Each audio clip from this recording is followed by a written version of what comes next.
So here we go. Let's jam out a little bit here. All right.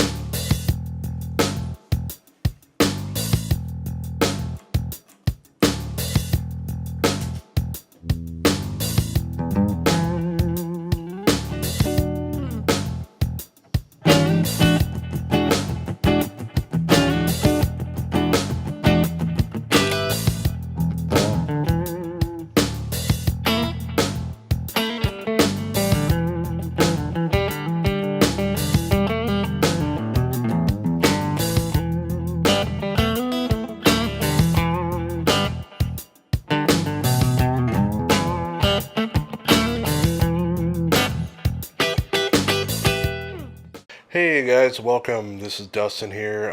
First off, I'm wearing my lucky hat. Thank you, Jason, with Beardson Workshop for the hat. That's awesome. Totally stoked about it. So what we're going to do is we're going to start off with a series of short tutorials on how to make your music sound better. There's a lot of you that are DIYers in the music making department, and you maybe you're musicians, maybe you're producers, what have you, but I'm going to show you some tips and tricks with basically your out of the box software on how to get your music to sound better. And I am going to throw you a couple of free plugins too. What I'll do is put them into Google Drive so that way you guys can just download them without a whole lot of worries on, finding where they are and all that good stuff. And if you want to, I'll give you a tutorial on how to install them in your DAW. Alright guys, so I'm going to start it off. I'm going to bring you over to my screen here, and we'll get started on a couple of simple things. I'm going to start with FL Studio first. Alright.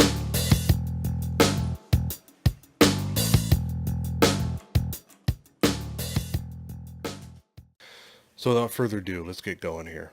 Alright, first off, I have a blank project open. This is FL Studio 12.5, and one of the noticeable additions to 12.5 is your quick list of patterns right here. I'm just going to call it the quick launch because I can't remember what ImageLine called it, but it's kind of cool. You get a pattern created and you can drag and drop right into your playlist. As you can see, obviously the drums pattern's empty, but don't fear that because that's the pattern we're going to work on first. But you may have heard from some other critics out there that FL Studio has inferior sound quality to other DAWs. I do not agree, and here's why.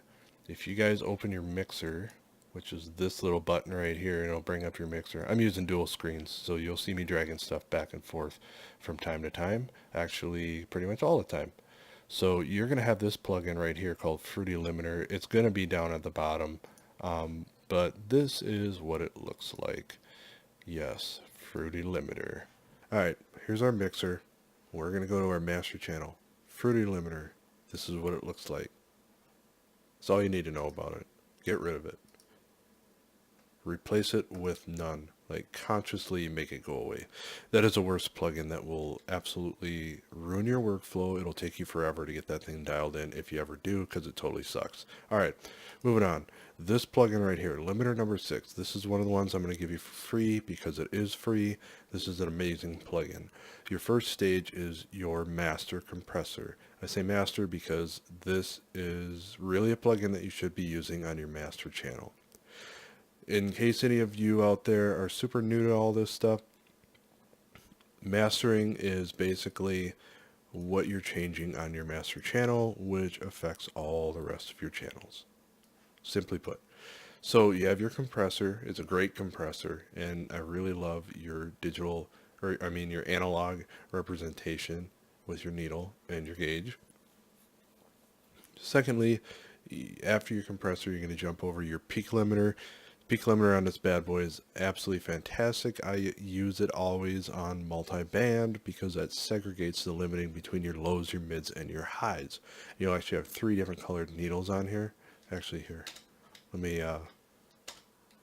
me get this going here. There you go. See that? So that's absolutely fantastic. Then you have your high frequency limiter, which specifically limits your high frequencies, obviously, as it's called. Then you have your clipper.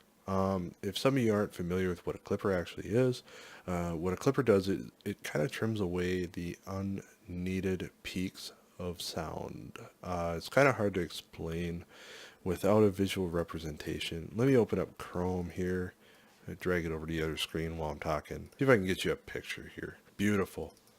All right, imagine this. A clipper. You guys see these little spikes of audio, and then if you go over here, you'll see some of them are super loud. What a clipper will do is it will literally just trim those off, basically. That's why they call it a clipper, because it pretty much just clips these peaks off. But you got to be careful doing that, because you can actually get a lot of distorted sound if you don't do it correctly, which is why I love this plugin, because it has an absolutely fantastic clipper and it does a great job.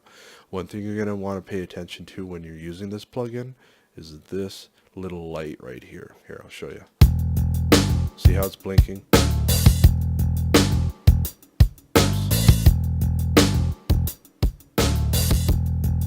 If you hear that, you'll hear I'm getting distortion. So you don't want that, so you want to back your clipper off to the point where it's not peaking anymore.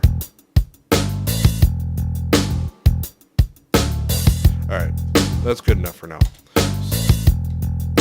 I wanted to get that out of the way first because I wanted you guys to jump on that and learn how to start using that right away. I'm going to close the mixer. Now what I'm going to do is I'm actually going to open up these plugins on a separate channel just so I can show you guys how to use them. Alright, so we're going to go up to plugin database. We're going to go to drums, and we are going to open up an FBC. That's my favorite drum kit. You guys can use other ones if you want, but I'm telling you, this is the way to go if you want pretty natural sounding drums. So for this drum machine, what I really like about this drum machine is if you hear these drum hits, you hear how I click them on different spots on the pad. There's actually 4 different recordings of this drum, and what this machine does is it'll blend them into one according to the velocity you hit that note. And that's really cool because you can play with your velocities in the piano roll and it'll make these bad boys sound a lot more natural. So here's what I usually do with this drum machine. I usually go to presets, and I'll ignore pretty much every one of these because I'll go down and I'll grab the multi-out, and I'll show you what that does here in just a second. Go ahead and load your multi-out, and boom, multi-out's up. If you guys are wondering how I loaded that so quick, I upgraded my hard drive to a solid state drive. I'm going to tell you right now, holy moly, does that make a big difference. Alright, why is the multi-out cool? Well, let's put it on track number 1. You'll see that defaults is the kick drum. See that? There's your kick drum. Heck yeah, there's your snare drum. And there's your toms. Of course, they put it on the bass channel. No big deal, we can fix that.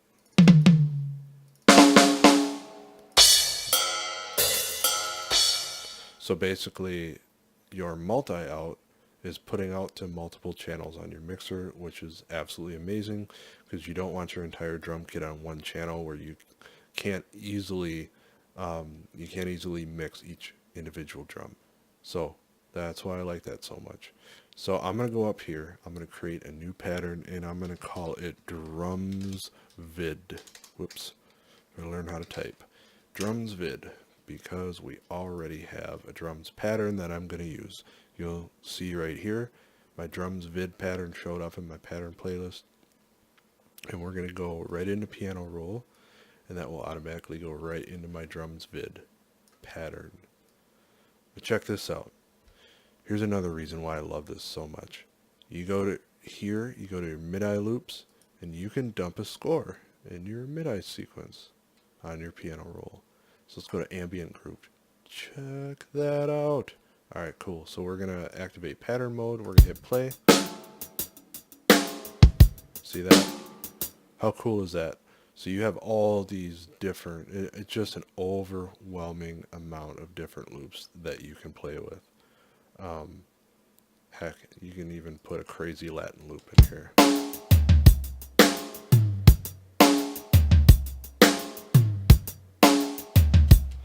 So I want to show you guys that.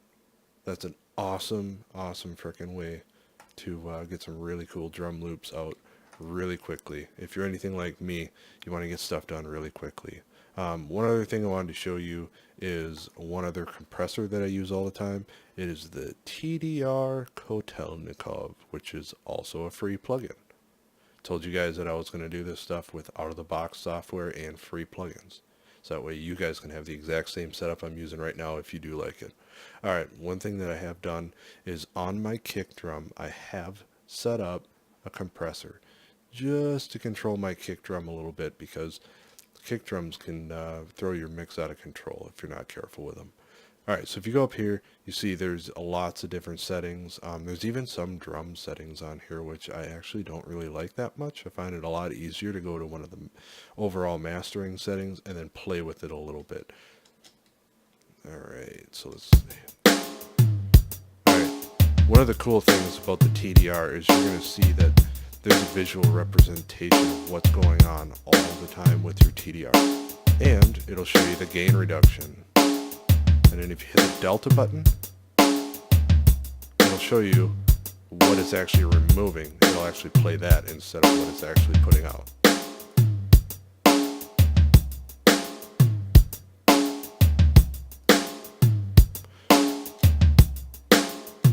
So you probably can't hear a huge difference right off the bat.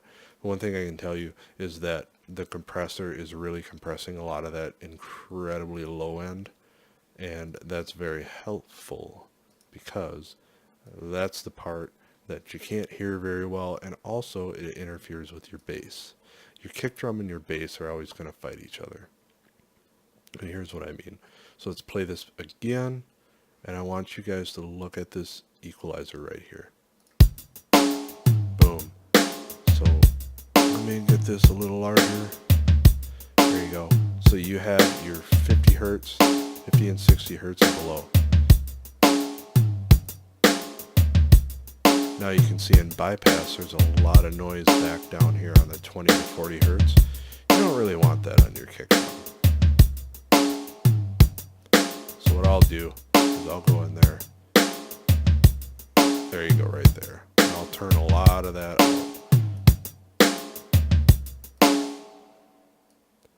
Anyway, that's the master EQ, so I'm going to put that back up to where it was. Outstanding. Now let's go back, hit this button right here, get back to your playlist. And I'm just going to pop open a bass pattern that I made earlier. And this is what I'm going to play with my kick drum. One thing I want to show you is I did a little EQ work on the bass. Here's what it sounded like. I'll turn the EQ off.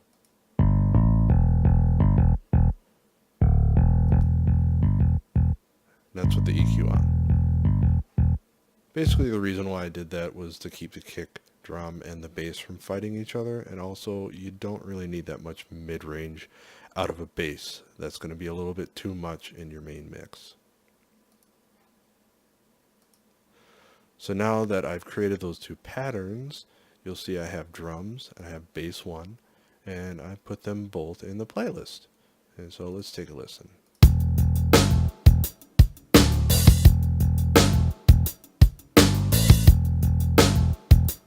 And also I added just a little tiny bit of reverb to the snare drum. So if you want to do that yourself, one thing you can do is you can create sends.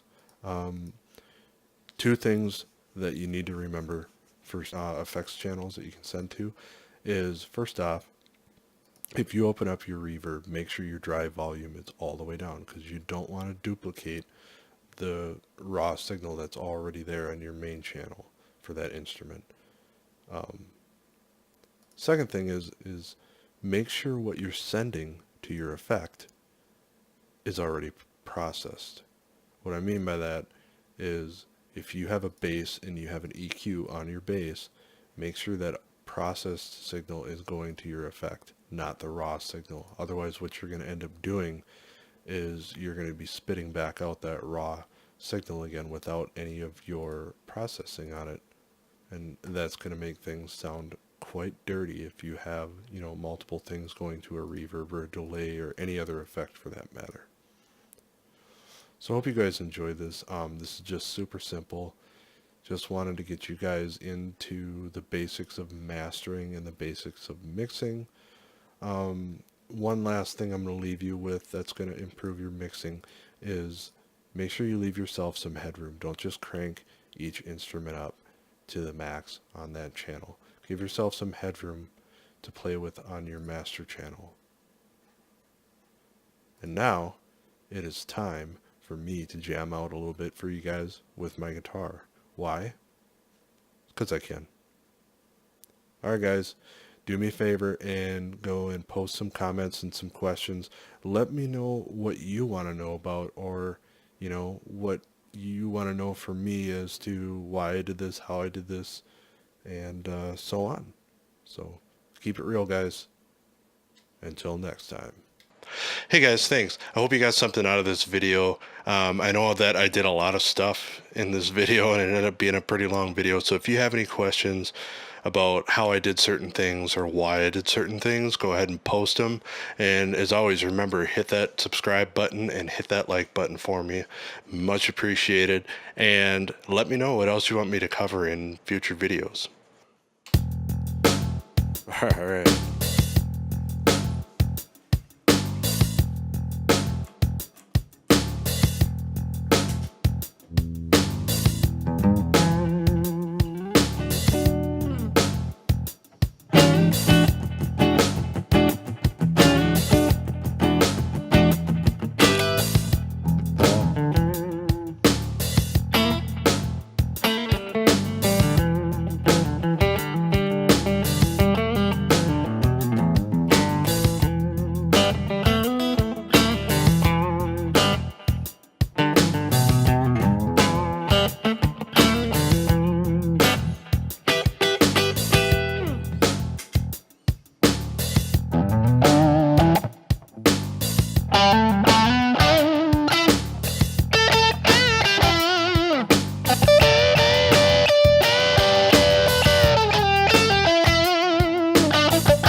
Yeah, just a little bit of fun there.